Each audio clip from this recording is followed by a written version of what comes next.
Selamat datang pemirsa ke dalam acara pembacaan dari Sekolah Sahabat Kita pada hari ini. Sekolah Sahabat Kita diambil dari buku Amsal. Ya. Karena itu kami mengundang Anda untuk mengambil Alkitab Anda. Kita akan mempelajari bersama-sama apa yang firman Tuhan hendak katakan di dalam kehidupan kita. Dan jangan lupa Bang panggil juga keluarga, anak-anak Anda untuk berkumpul bersama-sama. Kita akan mempelajari apa yang Tuhan inginkan agar kita pelajari pada hari ini. Pelajaran kita hari ini berjudul Sukacita dari Tuhan. Wah, kayak apa itu Bang sukacita dari Tuhan? Ya. Nah, ini pelajaran kali ini diambil dari Amsal 15. Jadi, ambil Alkitab Anda, kita akan pelajari. Pertanyaannya adalah yang mesti kita renungkan, mengapa kebahagiaan menjadi sebuah aset yang sangat penting? Hal yang sangat penting dari sebuah kemanusiaan, yaitu dari pribadi manusia. Betul. Oke, selanjutnya dikatakan Alkitab tidak menjanjikan sebuah kehidupan tanpa masalah. Betul. Ya kan? Tanpa adanya pencobaan. Banyak orang berpikir pada zaman sekarang ini, wah kalau saya sudah menerima Kristus, hidup saya pasti jalannya lurus terus. Betul, Ya kan? betul. Waduh, saya akan mendapatkan kemapanan, ya kan? Kedudukan yang tinggi, ya kan? Atau kecukupan di dalam berbagai hal. Betul. Sehingga berpikir bahwa tidak ada masalah di dalam jalan kehidupan kita. Walaupun sangat berbeda ya Bang ya. Iya. Kehidupan dari para nabi terdahulu, para rasul terdahulu, mereka memiliki problem dan masalah. Iya. Namun mereka sangat berbahagia, ya kan? Betul. Kemarin sempat kita bahas, Daniel masuk ke lubang singa, tapi tidak ada satupun kata makian dari mulut. Kenapa Tuhan kok saya dibuang di sini? Betul. Ya kan? Betul. Yusuf masuk penjara, gak ada sekalipun dia mengeluh. Betul. Atau Sadrak, Mesak, dan Abednego, gak ada sekalipun dia, aduh dapur api, gara-gara saya menurut saya harus begini. Tidak ada. Jadi di dalam kehidupan mereka terdapat sebuah kebahagiaan yang mungkin kita tidak sadari. Iya. Nah, mari kita baca bersama-sama. Di sini dikatakan, ya, tadi sudah didahului bahwa Alkitab tidak pernah menjanjikan kita hidup itu tanpa godaan. Iya. Ya. Sebagaimana Yesus dia berkata, kesusahan sehari cukuplah untuk sehari. Ya. Oke, Anda bisa lihat di Matius 6 ayat 34. Ya, selanjutnya. Amsal 15 di mana kita akan mendalami juga melakukan hal yang sama, yaitu Amsal 15 ayat 15 menjelaskan bahwa di tengah-tengah hari yang jahat, orang yang memelihara hati yang gembira akan memiliki waktu yang lebih baik atasnya. Ya. Ini di tengah-tengah hari yang jahat, ya. Tapi orang yang berbahagia dalam Kristus dapat menanganinya dengan situasi yang jauh lebih baik. Kemudian di situ dikatakan nyeri, penderitaan, goda-godaan itu tetap akan datang. Ya. Dan sering kita tidak dapat mengendalikan kapan dan bagaimana. Apa yang dapat kita kendalikan paling tidak untuk beberapa situasi, apa itu yang dapat kita kendalikan? Kita memilih untuk menanggapinya. Ini menarik, Char. Ya. Walaupun sebenarnya beberapa saat yang lalu, ya, saya nggak hadir. Kebetulan teman saya nih yang hadir, Charlie. Mungkin pemirsa masih ingat ada sebuah kasus yang sangat geger terjadi di Jakarta tentunya, yaitu seorang wanita yang ya cukup brilian, ya, harus dihabisi nyawanya oleh kekasihnya yang cemburu. Ya. Dan sahabatnya sendiri Dan ya. sahabatnya sendiri. Tentu yang kita lagi mau angkat di sini bukan bagaimana pendapat si korbannya itu. Udah nggak tahu dia ngapa-ngapain, udah meninggal. Ini pendapat dari solusi orang tuanya. Ya. Persis seperti dikatakan, dia nggak bisa mengendalikan situasi godaan hari-hari yang jahat. Dia nggak bisa. Waduh, saya nggak mau mengendalikan ini. Tapi hal itu terjadi. Tapi yang bisa dilakukan adalah dia memilih untuk menanggapinya. Nah, Jadi ini selalu ada dua pilihan. dua pilihan, Saat problem datang kita Ya. bisa menanggapi dengan positif positif, atau dengan negatif. negatif. Ya kan, Ya. seperti yang kisah tadi yang Bang Andre cerita tentang pembunuhan itu. Ya. Bayangkan, Anda bisa bayangkan seorang orang tua yang memiliki anak tunggal pula. Satu-satunya. Satu-satunya. Jadi tumpuan harapan mereka di masa depan Betul. adalah anak mereka ini. Ya. Mungkin jika kehilangan orang tua itu ya seperti kehilangan Masa masa lalu kan. ya. Mereka ada ya di belakang kita. Tapi anak-anak adalah tumpuan harapan yang paling dikasihi. Orang tua bekerja, kadang untuk anak-anaknya kan. Betul. Bagaimana anak-anaknya bisa hidup dan lain-lain. Ya. Jadi satu-satunya harapan mereka hilang. Betul. Namun di tengah itu sebenarnya mereka bisa memilih. Banyak sekali orang-orang yang memberikan solusi kepada mereka. Betul. Wah, saya bisa bantu untuk selesaikan pembunuh ini kan. Betul. Saya bisa buat supaya dia dihukum mati dan lain-lain. Tapi mereka memilih sebuah respon yang menjadikan kehidupan mereka jadi penuh dengan kedamaian. Mereka memilih untuk mengampuni. Amin. Memilih untuk memaafkan. Memilih untuk... Jadi beliau katakan seperti ini. Setelah mereka mengampuni, seringkali kita ada di titik di mana, oh ya, saya sudah ampuni, tapi saya nggak mau ngomong sama dia. Saya udah ampuni dia, tapi kalau ngelihat mukanya, aduh, saya mendingan nggak ada di situ. Tapi berbeda setelah dia mengampuni, dia ada di titik di mana, Tuhan tolong saya supaya saya bisa tersenyum dan berbahagia, supaya saya bisa mengasihi orang yang telah melakukan pembunuhan terhadap anak saya. Saudaraku, ini adalah sebuah kisah yang mengajarkan kepada kami juga terutama bagaimana seharusnya orang Kristen, pengikut Kristus hidup. Orang yang menanggapi masalah seringkali bahkan ya saat kita baca SMS saja respon kita bisa marah. Betul. Wah, ini orang ngomong apa nih? Karena dalam pikiran kita ini orang nih ngomongnya kasar nih. Ya kan? Kita baca email aja mungkin respon kita, wah ini kayaknya dia menghina saya nih. Ya kan, kita langsung tersinggung. Padahal kita nggak tahu bagaimana cara orang itu menuliskan atau membaca email atau SMS tersebut. Respon kita sangat berpengaruh atas apa yang sedang terjadi. Apakah kita mau memilih untuk menanggapinya dengan positif atau sebaliknya? Dan saya juga menarik kemarin mungkin dalam masih kasus yang sama tadi, ya, bukan hanya memaafkan tapi ada juga misalnya tindakan-tindakan misalnya sederhana. Orang tuanya itu mau memberikan makanan kesenangan Dari yang membunuh. Iya. Wah, ini saya berpikir kenapa bisa begitu? Tapi sebenarnya pelajaran saat ini saya dapat mengerti. Itu sukacita.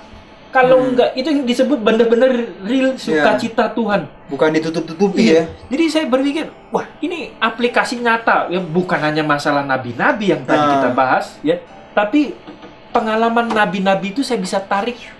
Masih ada di zaman Masih sekarang. ada Ya? di zaman sekarang. Dan itu benar-benar disebut sukacita. Ya. Ya, ketika dia mau mengampuni, Tuhan itu memang benar-benar kasih kedamaian. Itu yang disebut dengan joy. Ya. Tentu keluarga ini bukannya jadi kaya raya. Tetap dalam keadaan keluarga yang sederhana dan anaknya nggak bisa balik. Ya. Ya kan? Tetap punya tumpuan harapan tadinya anak ini yang akan bertanggung jawab kepada dia nggak bisa dikembalikan, tapi tetap yang disebut sukacita itu Mereka dapatkan. mereka ya. dapatkan. Dan bahkan satu hal yang menarik, di dalam pemikiran mereka rindu agar kedua orang yang melakukan pembunuhan ini bisa mengenal Tuhan dan pada akhirnya bisa bersama-sama di surga nanti. Amin. Wah, ini kadang gak masuk akal. Anda bisa bayangkan seperti Stefanus nanti. Stefanus dilempari Yesus batu sendiri, kan? Ya, Yesus sendiri. Iya kan? Ya. Atau Yesus. Di dalam pikirannya saat dia mati adalah, Tuhan bagaimana caranya supaya orang yang lempari saya ini Betul. bisa mengenal Engkau dan masuk ke dalam kerajaan surga. Amin. Dan hasil doanya Paulus bertobat. Amin. Wah, luar biasa sekali. Amin. Kadang kita pikir kita selalu ingin adanya balas dendam yang setimpal supaya mereka rasakan hal yang sama. Betul. Tapi di saat kita membiarkan Tuhan mengubah hati, Ya. wah itu luar biasa. Dan yang Bang Andre cerita tadi, dia memberikan makanan. Ya. Dia bahkan tidak mau ceritakan hal tersebut. Dia nggak, bukannya kita sering mikir, oh dia kasih makanan. Padahal dia kasih makanan itu secara tersembunyi, Ya. diam-diam. Dia bahkan bilang, jangan bilang siapa-siapa. Namun karena saat orang tersebut yang memberikan makanan, ada rekan-rekan media di sekelilingnya sehingga jadi ketahuan. Oke. Padahal dia selalu berusaha supaya tangan kanan memberi, tangan kiri jangan sampai tahu, ataupun sebaliknya. Ya. Jadi sangat menarik. Ya, mungkin kita akan lanjutkan ya. Kita bisa membaca di dalam Amsal 15 ayat 14 dan 23. Oke, jadi Amsal 15 ayat 14 firman Tuhan mengatakan, Ya. hati orang yang berpengertian mencari pengetahuan, tetapi mulut dari orang bebal sibuk dengan kebodohan. Nah, sedangkan di ayat yang ke-23 firman Tuhan berkata, seseorang bersukacita karena jawaban yang diberikannya. Ya. Dan alangkah baiknya perkataan yang tepat pada waktunya. Ya. Itu sangat menarik, perkataan-perkataan yang tepat memang Hmm. pada waktunya tersebut dapat memberikan suatu suasana yang sejuk Ya. di hati seseorang ya. Meskipun ayat Alkitab ini tidak dengan tegas menyebutkan alasan untuk sukacita, pemikiran yang sejajar antara ayat 13 dan 14 menyarankan bahwa hati yang gembira adalah hati dari dia yang memiliki pengertian ya. Ini adalah hati dari orang yang memiliki iman dan melihat penebusan di balik cobaan yang langsung itu ya. Ya, tentu dalam kasus tadi dia melihat seorang penebus ya. Imannya itu jauh daripada permasalahan yang dihadapi ya. Tentu permasalahan itu mengecewakan, tapi kalau dia nggak melihat kasih seorang penebus, nggak terjadi hal sukacita di dalam penderitaan ya. Kemudian di sini dikatakan ini sebabnya mengapa iman kepada Tuhan sangat penting. Itu sebabnya mengapa begitu penting agar kita mengenal diri kita sendiri melalui pengalaman kita, realitas Tuhan dan kasih-Nya. Maka apapun godaan-godaan yang datang, apapun penderitaan yang kita hadapi, orang-orang yang berpengertian dapat bertahan karena mereka mengetahui kasih Tuhan bagi diri mereka sendiri ya. Amin. Kalau mau dilanjutkan, jadi tentu sahabat-sahabatku yang ada di rumah, ya. Di dalam kehidupan kita pasti memiliki problem dan masalah. Benar. Mungkin ada dendam yang sudah lama terjadi, Ya. yang sulit untuk dilupakan, Betul. sulit untuk dimaafkan. Ya. Tapi sahabatku, sama seperti sebuah kisah dari hamba yang jahat, Ya. hamba yang sudah diampuni oleh Tuhan. Betul. Akan tetapi seharusnya hamba yang sudah merasakan pengampunan Tuhan ini, Ya. dia pun diharapkan untuk melakukan hal yang sama kepada hamba yang lain yang juga berhutang kepadanya. Ya. Dia yang sudah berhutang kepada seorang raja dan diampuni, dihapuskan hutang-hutangnya, dia pun diharapkan untuk melakukan hal yang sama. Namun problemnya sama seperti yang Bang Andre tadi baca, jika kita belum merasakan, kita belum melihat bahwa dosa-dosa kita yang begitu banyak sudah diampuni, tentu kita pasti tidak akan melakukan hal yang sama. Ya. Kalau kita nggak ngerasa, aduh Tuhan, dosa saya tuh lebih besar daripada yang orang itu bikin kepada saya. Walaupun nggak ada standar lebih besar dan lebih kecil ya kan. Ya. Seperti waktu itu sempat kita bahas Bang ya. Ya. Apa bedanya saya berbohong sama orang yang membunuh? Sama di mata Tuhan, itu satu dosa. Dan itu menyakiti hatinya. Dia sangat sedih saat saya lakukan itu. Nggak ada yang berbeda. Sama. Dan saat dosa saya sudah diampuni, saya juga rindu untuk belajar mengampuni orang lain. Amin. Walaupun rasanya sulit, saya nggak bilang itu mudah. Saya tahu rasanya susah. Susah untuk melupakan, ngelihat mukanya aja mungkin kita masih tapi Tuhan bisa dan Tuhan mau. Tuhan mau menolong kita Bang ya untuk memiliki rasa pengampunan itu, untuk mengasihi orang lain. Dan bahkan selanjutnya di buku Amsal yang sama dikatakan di Amsal 15 ayat 23, seseorang bersukacita karena jawaban yang diberikannya. Ya kan? Jadi yang membuat seseorang bersukacita bagaimana jawaban yang dia katakan, ya kan? Ya kan? Dan juga dikatakan tadi alangkah baiknya perkataan yang tepat pada waktunya. Ini memberikan kepada kita sebuah ide yang sangat penting. Dikatakan kebahagiaan datang lebih daripada apa yang kita berikan dan bukan apa yang kita terima. Tadi kan dikatakan kebahagiaan saat dia memberikan jawaban dari mulutnya, apa yang dia katakan itu akan memberikan kebahagiaan. Jadi memberinya ya, bukan apa yang dia terimanya ya. Selanjutnya dikatakan lagi, adalah kata yang sangat baik untuk berbagi dengan orang lain, yang akan memberikan kebahagiaan pada penerima. Nah ini sebuah konsep yang gak masuk akal nih Bang di dunia kan. Gimana tuh maksudnya tuh? Memberi bisa memberikan kebahagiaan bagi mereka yang mungkin belum pernah mencobanya. Kami sarankan pemirsa, coba satu hari ini. Atau besok saat Anda bangun selesai Anda renungan pagi, makan, dan saat Anda hendak melakukan aktivitas Anda, Betul. tanyakan, Tuhan tolong saya, bantu saya Tuhan. Saya ingin merasakan kebahagiaan itu. Saya rasakan hidup saya kosong. Betul. Dan tadi kita baca, adalah lebih baik di saat kita memberi daripada menerima. Minta Tuhan, Tuhan tolong saya. Hari ini Tuhan tunjukkan kepada saya, kepada siapa saja saya bisa memberikan bantuan. Amin. Kepada siapa saja saya bisa memberikan kata-kata yang memberikan semangat, sama seperti yang Kau berikan dalam hidup saya. Saat Anda buka pintu rumah Anda, lihat kanan kiri. Ya, orang yang berhikmat adalah orang yang meneliti, yang melihat. Lihat tetangga Anda, di sebelah kiri Anda, di seberang rumah Anda. Saat mereka membutuhkan sesuatu, lakukan. Saat mereka sedang membawa sesuatu yang berat, tanyakan, apa yang bisa saya bantu? Ya kan?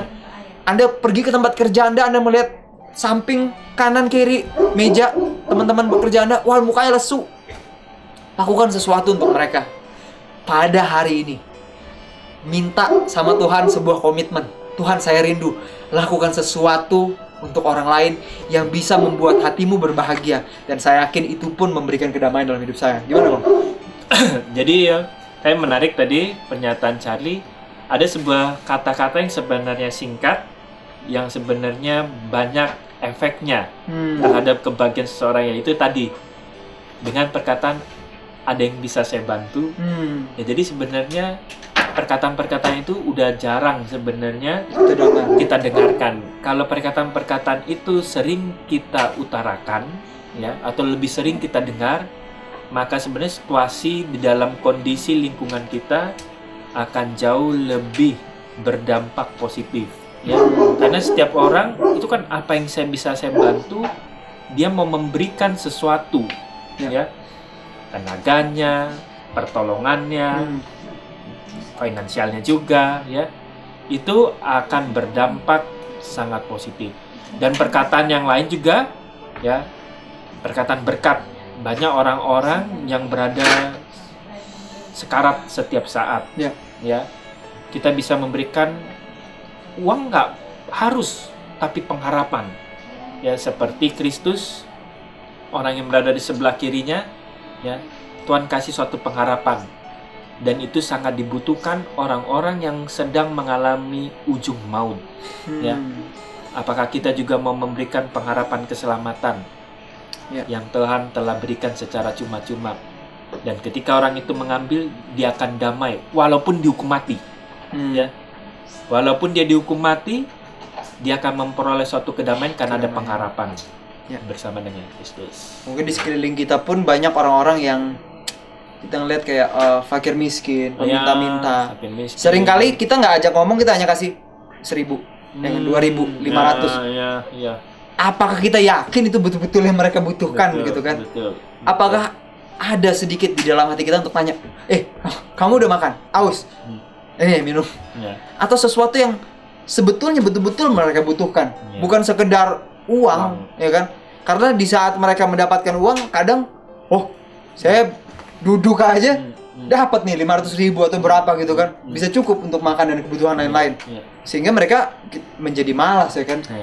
Atau kita ajak mereka untuk belajar, atau kita ajak mereka untuk tinggal di tempat kita, ya kan? Atau apapun yang bisa kita lakukan untuk agar mereka bisa merasakan kebahagiaan yang Tuhan ingin berikan juga kepada dalam kehidupan kita. Dan selanjutnya dikatakan di kutipan yang satu ini dikatakan, adalah kata-kata yang baik yang kita bagikan kepada orang lain yang membawa kebahagiaan tadi kan. Dan siapa yang tidak merasakan berkat yang datang di saat memberkati orang lain dalam kata-kata, perbuatan, atau bahkan keduanya. Kita telah sering melihat di dalam buku Amsal bagaimana kata-kata itu sungguh berkuasa, dan mereka bisa melakukan sesuatu yang baik juga melakukan sesuatu yang jahat. Jadi dalam kata-kata bisa menjadi berkat bagi orang lain atau justru kebalikannya. Dan betapa pentingnya bahwa mereka dapat melakukan sesuatu yang baik, bukan hanya kepada mereka yang merasakan bahwa itu baik, tapi juga kepada orang yang melakukannya. Ada salah satu filler di televisi kami yang mengatakan bahwa menjadi kaya itu bukan masalah dari apa yang dimiliki, tetapi apa yang kita berikan. Walaupun di film pendek tersebut sang anak sampai gede juga dia nggak ngerasa kalau saya memberi, saya merasa bahagia. Tapi di saat dia pada akhirnya melihat bagaimana efeknya saat orang yang memberi, yang menerima tersebut merasakan kebahagiaan dari Tuhan. Wah, itu adalah sebuah kebahagiaan yang tidak terhingga rasanya. Dan itulah alasan mengapa banyak orang di luar sana berpikir, kayaknya nih Yesus ini agak aneh nih, agak bodoh. Ngapain nih datang ke dunia, ditolak sama murid-muridnya, ditolak sama bangsa yang dia pilih sendiri, disalibkan, terus gak dapat apa-apa. Tanpa kita sadari ada sebuah kebahagiaan dalam hidupnya yang membuat Yesus mau lakukan itu. Karena dia rindu melihat masing-masing kita. Walaupun saat ini kita masih berada di dalam lubang dosa, dia bisa melihat jauh, bahwa dia berharap bahwa kita semua bisa bertobat dan berbalik kepadanya.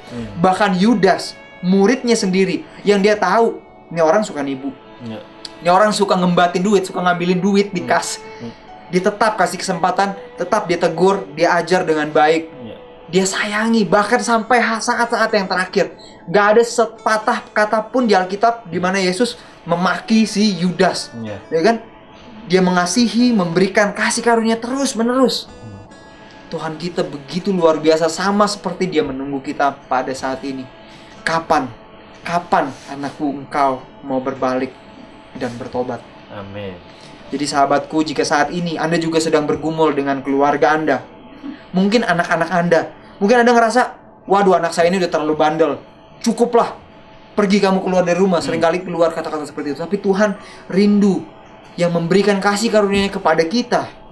Dia rindu kita pun melakukan hal yang sama kepada orang yang kita benci, kepada orang yang menyakiti hati kita, walaupun rasanya begitu sulit. Ya Bang. Dan memang sebagai pernyataan terakhir di sini dikatakan, seberapa baikkah kita mengetahui bagi diri kita sendiri kasih Tuhan, ya, kembali diungkapkan kembali, kita harus mengerti terlebih dahulu kasih Tuhan tersebut. Dan Tuhan ketika melakukan itu memang karakternya, yang kasih, yang dia ingin juga kita miliki. Dan kemudian hal-hal apakah yang dapat kita lakukan untuk menolong membuka hati kita kepada kebenaran penting ini? Pertimbangkanlah betapa lebih baik kehidupan ini jika Anda mengetahui kenyataan yang sesungguhnya mengenai kasih Allah. Kita harus menyadari kasih Tuhan tersebut sehingga kita pun dapat mempraktekannya di dalam kehidupan kita. Biarkanlah melalui pelajaran kita saat ini adalah sukacita Tuhan, ya. Kita dapat merasakan sukacita tersebut. Dan kembali kita ulangi, kita tidak dapat memilih melewati permasalahan-permasalahan dalam dunia ini tanpa ada permasalahan. Tapi ada satu hal yang kita bisa pilih, yaitu menanggapi permasalahan tersebut dengan sukacita atau dengan pergumulan, dengan persungutan. Kiranya Tuhan memberkati melalui pelajaran kita dan bagikan setidaknya kepada satu orang mengenai berkat hari ini untuk selalu menjadikan sukacita terhadap dunia yang penuh dengan permasalahan. Tuhan memberkati.